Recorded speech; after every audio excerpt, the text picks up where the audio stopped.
जय सीताराम, जय सिया राम, जय हिंद, जय भारत। आज मैं प्रश्नावली 1.3 क्लास 10th मैथ का क्वेश्चन नंबर 1 आप लोगों को पढ़ाने जा रहा हूँ। सिद्ध कीजिए कि करनी 5 एक अपरिमेय संख्या है। इंग्लिश में prove that √5 is irrational. Irrational मतलब होता है अपरिमेय। अब कुछ बात हमको ये समझना है इसमें कि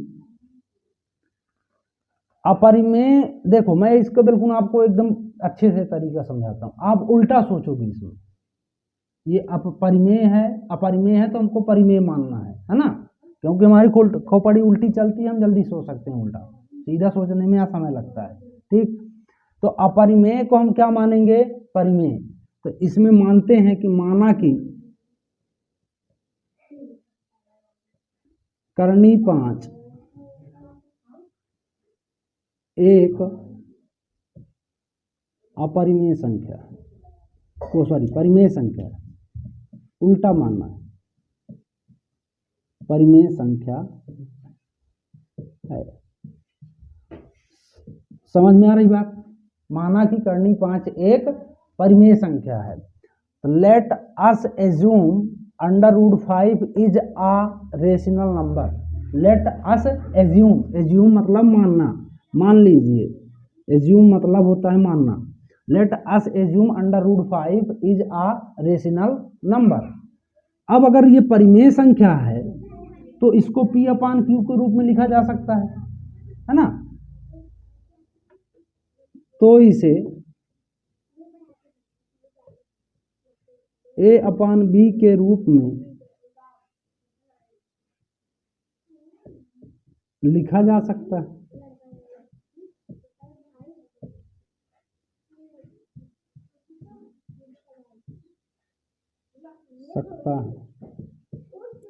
ठीक, अब A/B के रूप में जब लिखा जा सकता है, जहां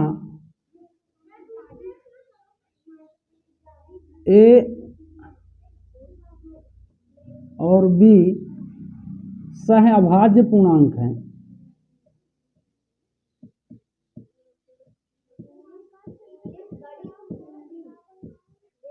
सहअभाज्य मतलब इंग्लिश में को प्राइम नंबर।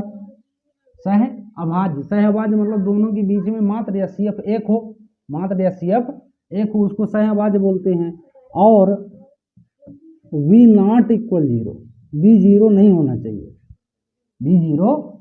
चाहिए, क्योंकि अगर V 0 हो गया तो वो फिर परिमेय संख्या नहीं रह जाएगी। ठीक है, तो माना कि करनी 5 एक परिमेय संख्या, मतलब ये अपरिमेय है तो हमको उल्टा ले लेना है परिमेय। पहले तो ये ध्यान रखना कि पहली लाइन में हमको उल्टा लेना है। फिर इसके बाद इसे जब परिमेय है तो A/B के रूप में लिखा जा सकता है, जहाँ A/B सहअभाज्य पूर्णांक है और B ≠ 0। तो फिर ठीक है ना। अब इसके बाद हम इसको अब ऐसा लिख सकते हैं कि नहीं लिख सकते? बहुत ढंग से समझना, A/B, क्योंकि हमने परिमेय संख्या माना है। अब करनी 5 को बाहर निकालने के लिए करनी से जब तक वर्ग नहीं करोगे, एक रहस्य की बात यह भी है कि करनी 5 गुणे, अगर करनी 5 किया जाए तो 5 आएगा, क्योंकि ये स्क्वायर रूट छोड़ देती है। जब दो करनी संख्याओं का आपस में गुणा होता है तो वो करनी हट जाता है और एक संख्या बन जाती है। ठीक है, तो इसको करनी से बाहर करने स्टेप आपको याद कराऊं कि इस करनी को बाहर करने के लिए जब तक इसका वर्ग नहीं करोगे तब से बाहर नहीं आएगी, और बाहर नहीं आएगी तो हमारा काम नहीं बनेगा। इसलिए हमको लिखना पड़ेगा कि दोनों पक्षों का वर्ग करने पर, दोनों पक्षों का वर्ग करने पर, अब दोनों पक्षों का जब वर्ग कर दोगे तो करनी 5 का स्क्वायर इक्वल A/B का होल स्क्वायर। ठीक, तो A/B मतलब ये 5 हो गया और ये A²/B² आएगा। ठीक है, अब मान लो कि इसके नीचे 1 लगा है। ठीक है, तो इसका इससे गुणा होगा, इससे इसका गुणा होगा, तो ये हो जाएगा 5B² इक्वल A² हो जाएगा कि नहीं हो जाएगा? ठीक है, अब मैं थोड़ा यहाँ से हाफ किए देता हूँ, इसको आगे लिखना है। तो मतलब B² बराबर A² अपॉन 5 नीचे चला जाएगा। ठीक है, अब इसमें अब ये अगर कहा जाए इसे छोटे भाषा में तो भाग लिखा है, a² का मतलब भाग है। अगर a² 5 से विभाजित है, कहने का मतलब देखो 4 का स्क्वायर अगर 2 से विभाजित है तो 4 भी 2 से कटेगा 100% कि नहीं कटेगा भाई। 4 गुणे मान लो 4 का स्क्वायर 16 हुआ तो 2 अट्ठे 16 हुआ, लेकिन 4 इसको काटोगे तो 4 भी कट जाएगा कि नहीं कट जाएगा, है तथ्य सही कि नहीं। तो हम ये लिख सकते हैं इसमें कि अगर यहां लिखोगे यहां a² 5 से विभाज्य है, 5 से विभाज्य है तो a भी 5 से विभाज्य होगा कि नहीं होगा, a 5 से विभाज्य होगा कि नहीं। ठीक है, अब जब मतलब इसके एक गुणनखंड और हम ले सकते हैं जो 5 से विभाज्य है, जैसे 5 का अगर मान लो हम पहाड़ा लिखते हैं 5 से, 5 का 5, 5 9 10, 5 3 15, 5 चौको 20, ऐसा ना लिखते हैं विभाज्यता का नियम देखा जाए तो 5 चौको 20 हुआ। तो अगर मान लो हम यहाँ कोई भी संख्या मानते चले, मान लो अब a और b के अलावा हम मान लेते हैं c, इसके साथ कोई क्या लिखा है c, तो ठीक है। तो हम यहाँ से लेट कर सकते हैं कि माना a बराबर 5c मान लो, a बराबर 5c, समीकरण एक इसको देना है, एक इसको दे देना, a बराबर 5c, जहां c क्या है पूर्णांक है, जहां c क्या है पूर्णांक है। ठीक है, a बराबर 5c। अब a का मान समीकरण एक में रखने पर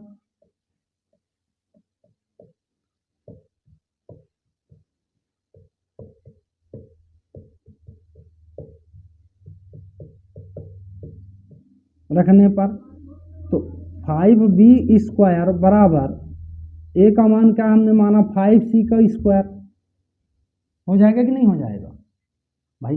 a बराबर हमने 5c मान लिया, माना ना आया है इसमें, तो जब 5c मान लिया तो हमने इसमें रख दिया है कि जगह 5c, तो 5c का स्क्वायर हो गया। ठीक है, अब इसको रफ करना पड़ेगा।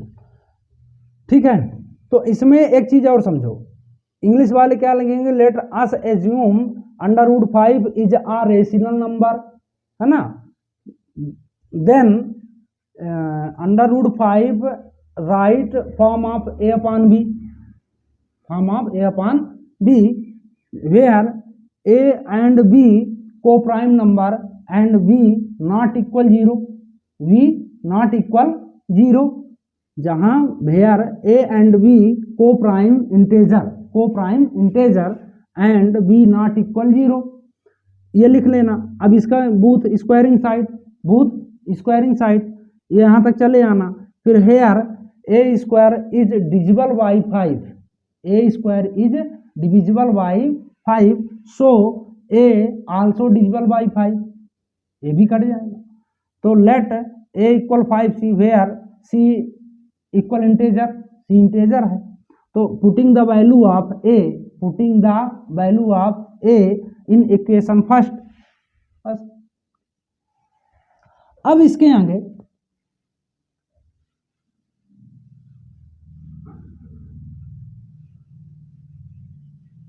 यहां से चलते हैं। अब ये 5c² हो गया, तो 5b² बराबर जब 5 गुणे 5 मतलब 5 25 हो गया, c² होगा कि नहीं होगा। अब मात्र हम देखो एक चीज पहले दिमाग में रखना, हम c² बराबर लिखेंगे तो 5/5b c² बराबर 5b² 25।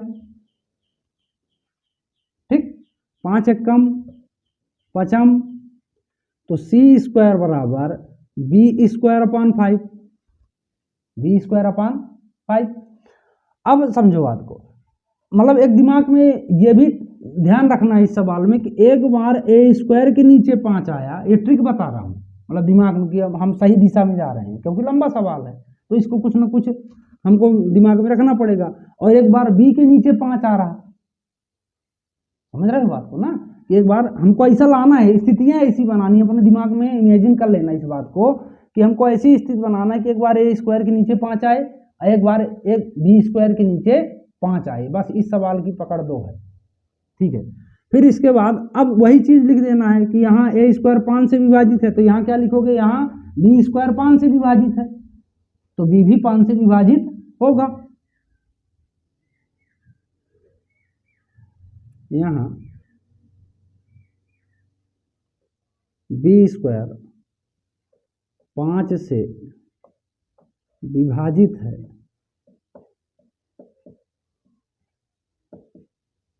तो बी भी 5 से विभाजित होगा, ठीक है। अब इंग्लिश वाले क्या लिखेंगे, where b square are divisible by 5, where v square are divisible by 5, so v also divisible by 5, v also divisible by 5, b हमें मतलब तब तो होना ही होना है। अब देखो हमने कंडीशन क्या माना था, सवाल के ऊपर मैंने लिखा सह अभाज्य, क्या सह अभाज्य, इनके बीच में मात्र एक कॉमन होना चाहिए, लेकिन यहाँ तो 5 कॉमन बन रहा है, बन रहा कि नहीं बन रहा भाई, वो भी 5 से विभाज्य है और ये भी 5 से विभाज्य है, तो है ना कहीं विरोध जो हम मान के चल रहे हैं। तो लिखेंगे चूंकि ए और बी सहअभाज्य पूर्णांक है,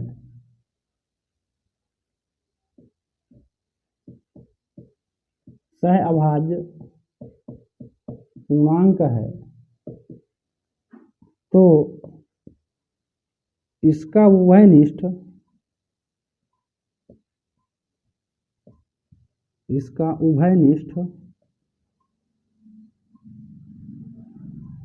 मात्र एक होगा,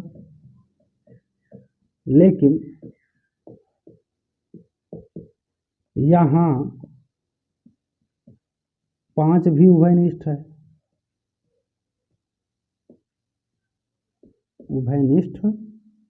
इतना समझ में आया ना भाई। सहअभाज्य है, को प्राइम है, आप बेसिक क्लास देख लेना, मैंने सब बताया उसमें कि प्राइम नंबर क्या है, को प्राइम क्या है, कंपोजिट क्या है, रेशनल क्या है, इरेशनल क्या है, सब बिल्कुल विधिवत बताया, आप पहले उसको समझना, इसलिए मैंने बनाया।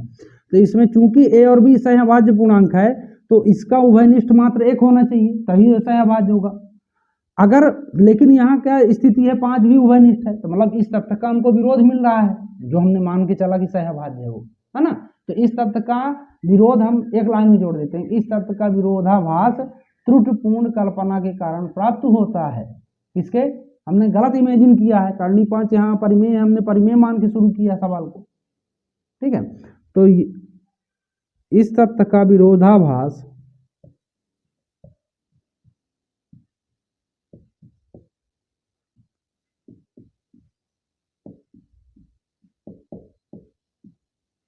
त्रुटिपूर्ण कल्पना के कारण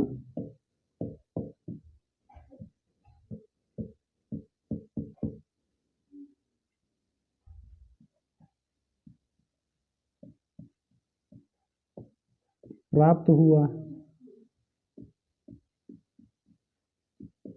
ठीक। इस तथ्य का विरोधाभास त्रुटिपूर्ण कल्पना के कारण प्राप्त हुआ है कि हमने क्या माना था, कर्णी 5 एक परिमेय संख्या हमने माना ना,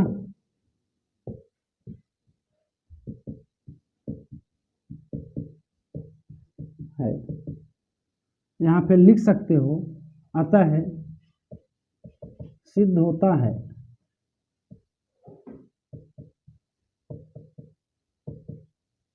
कि कर्णी 5 एक अपरिमेय संख्या है।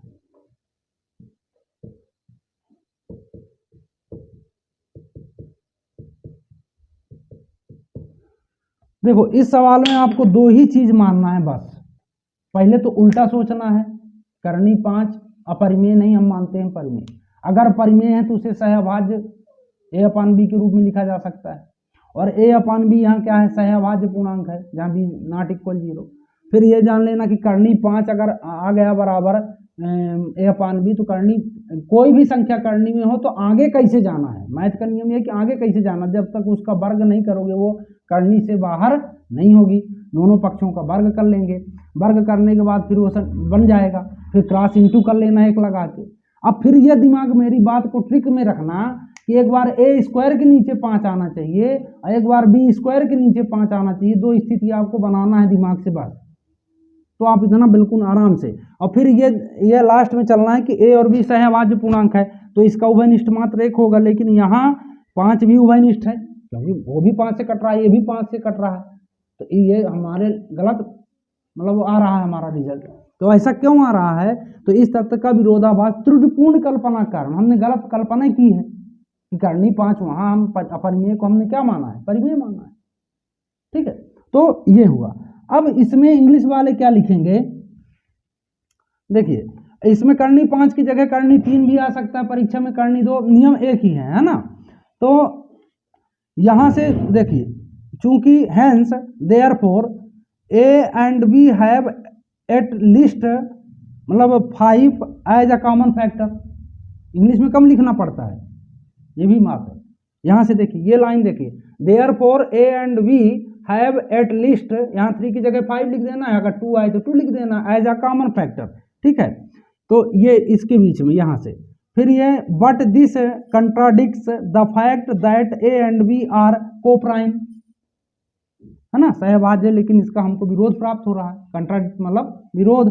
ठीक है, तो this contradiction has arisen because of our incorrect assumption, हमने गलत त्रुटिपूर्ण कल्पना की।